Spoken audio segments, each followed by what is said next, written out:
Seja bem-vindo ao canal Aula de Anatomia. A aula que estaremos apresentando é a anatomia da perna, o seu plano muscular. Lembrando que os músculos da perna são divididos em 3 compartimentos, um compartimento anterior da perna, um compartimento lateral da perna e um compartimento posterior da perna, que é o tema desta aula.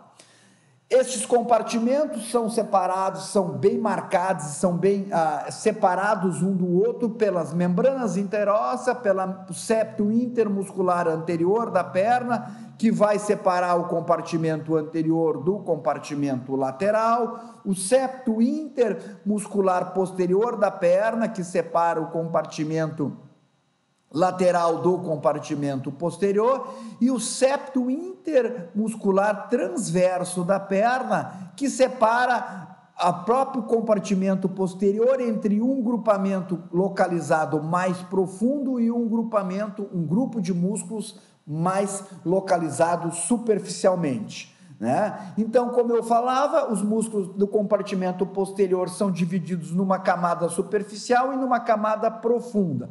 A camada profunda, ela é menos limitada, ou seja, ela é mais confinada, tem menos movimento e é menor na comparação com os grupos do compartimento superficial. E ela é separada por esse septo transverso aqui, ó.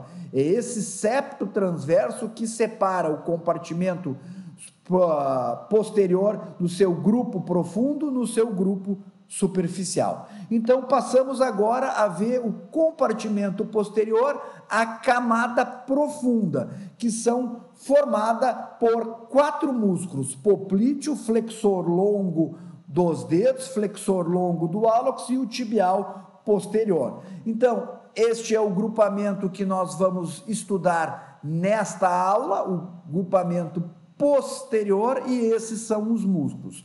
O primeiro músculo que nós vamos ver, antes de ver os primeiros músculos, nós precisamos ver os retináculos dos músculos flexores.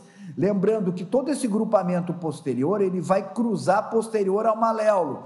Então, eu preciso ter uma membrana, um septo intermuscular posterior, transverso, que é essa membrana chamada retináculo, para manter esses tendões no seu posicionamento durante o movimento.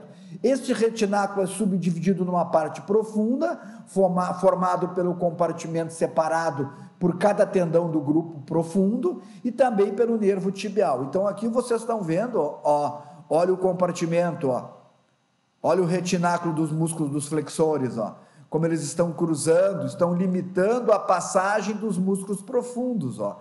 Na camada superficial eu não tenho esse retináculo, no profundo eu vou ter esse retináculo, ele vai do maléolo, ó, do maléolo tibial até o nosso osso do calcâneo, e aqui estão os tendões do tibial posterior, do flexor longo do hálux e do flexores longo dos dedos.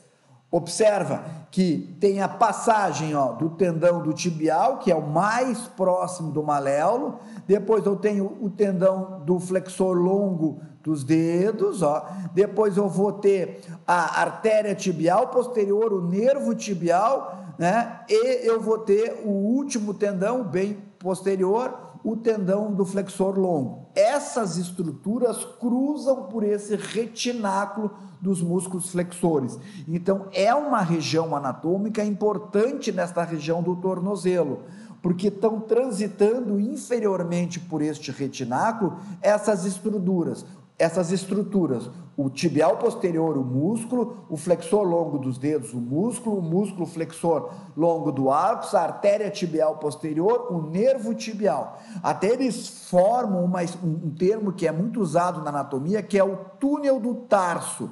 Lembra que lá na mão eu tenho o túnel do carpo? Eu também vou ter esse elemento anatômico no tornozelo, que é o túnel do tarso.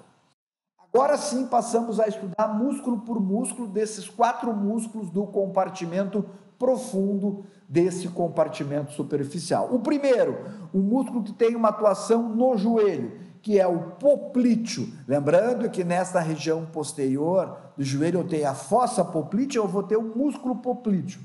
A inserção proximal do músculo poplíteo é no côndilo lateral do fêmur, vem e vai ter uma inserção distal na linha solear da face posterior da nossa região da tíbia. O que ele vai produzir? Ele vai fazer a flexão do joelho e a rotação medial do joelho. Lembrando que a rotação tanto medial do joelho quanto a rotação lateral do joelho, ela só ocorre com o joelho em flexão de 90 graus. Ó, aqui vocês estão visualizando, ó, né, o músculo, o poplíteo, e o poplíteo tem uma função interessante.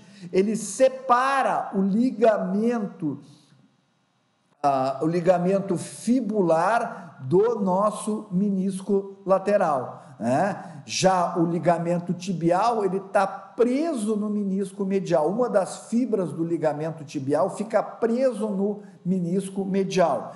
O ligamento fibular não consegue estar preso porque o tendão do poplíteo está entre eles. Isso é uma característica importante porque muitas vezes as rupturas, os entorces do joelho, pela presença do músculo poplíteo, há uma lesão do ligamento fibular e não há uma lesão, não há um comprometimento do menisco lateral, porque o músculo poplíteo isola os dois. O segundo músculo é o flexor longo dos dedos. Vocês estão visualizando ele aqui, ele se insere nos 2/3 distais da face posterior da fíbula e membrana interóssea, né, certo? Que nós temos nesta região que está aqui, então face posterior da tíbia, melhor, face posterior da tíbia, e ele vai se fixar na falange distais do 2º ao 5º dedo. Qual é a função que ele vai fazer? O nome já diz, flexor longo dos dedos. Ele vai fazer a flexão da metacarpofalangiana, ele vai fazer a flexão da interfalangiana proximal e da interfalangiana distal do 2º ao 5º dedo, e como ele está posterior, ele vai fazer a flexão plantar, auxiliando o gastrocnêmio lateral e medial e o solear, e vai fazer também a inversão do pé. Aqui vocês estão vendo ele isolado, aqui vocês estão vendo ele cortado, junto com os outros músculos, né? O flexor longo dos dedos. Né? E agora sim eu estou vendo o flexor longo do hálux, que vai na fíbula, né? 2/3 distais da face posterior da fíbula e membrana interóssea, e ele vai se fixar na falange distal do nosso hálux. Então ele passa, cruza pela região posterior do maléolo, vai fazer a flexão do hálux, né, a flexão plantar, e vai auxiliar na inversão do tornozelo. Aqui vocês estão vendo ele de forma isolada, e aqui vocês estão vendo ele junto com o conjunto dos outros músculos posteriores. Aqui vocês estão vendo, então, o flexor longo dos dedos, vocês estão vendo o tibial posterior e vocês estão vendo o flexor longo do hálux. Vocês só não estão vendo aqui o poplíteo que foi separado desta peça aqui, desta imagem. E aqui vocês estão vendo o flexor longo do hálux. Observe, olha o tendão dele, como ele passa ao tubérculo medial lá, e vem para se fixar lá na sua falange distal do hálux. Bem característica e bem boa essa imagem para realçar isso.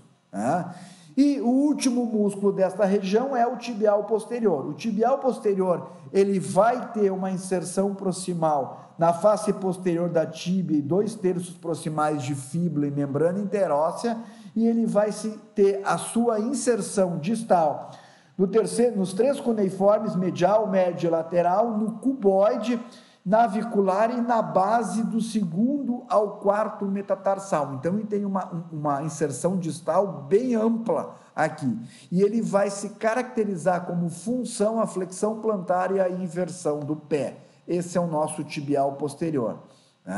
Aqui vocês estão vendo o nosso tibial posterior, marcando, foi separado, foi dissecado, foi separado desta imagem, os 2 músculos que nós vimos antes, o flexor longo do hálux e o flexor longo dos dedos, e aqui vocês estão vendo a função dele, ó.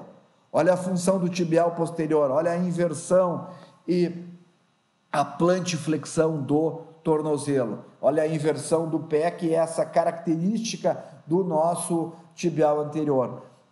E aqui está o retináculo dos nossos músculos flexores que nós vimos nesta aula também.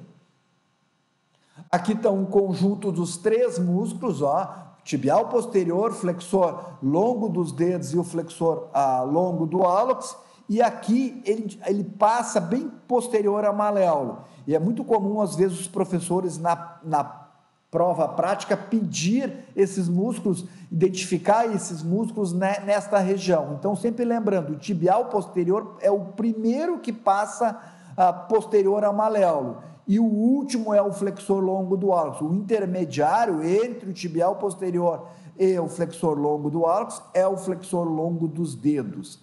São esses 3 músculos que cruzam posterior ao nosso maléolo da tíbia. Quais são os nervos que vão... qual é o nervo que vai inervar esse compartimento posterior, camada profunda? É o nervo tibial. O nervo tibial, ele inerva toda a loja posterior da perna. Então, está aqui o nervo tibial para fazer a inervação motora desta região da perna. Lembrando que o nervo tibial ele é formado por L4, L5, S1, S2 e S3. Ele sai destes segmentos junto com o nervo fibular, formando o nervo isquiático. Na altura da fossa poplite, ele se separa, segue como tibial e vai fazer a sua inervação desta loja posterior, contendo tanto o grupamento superficial quanto os músculos do grupo profundo da perna. Esta é a bibliografia que nós utilizamos para a realização desta aula. Esperamos ter ajudado você a entender melhor esse compartimento profundo, a inserção, as funções e a inervação desta região. O nosso muito obrigado e esperamos encontrá-lo numa próxima aula.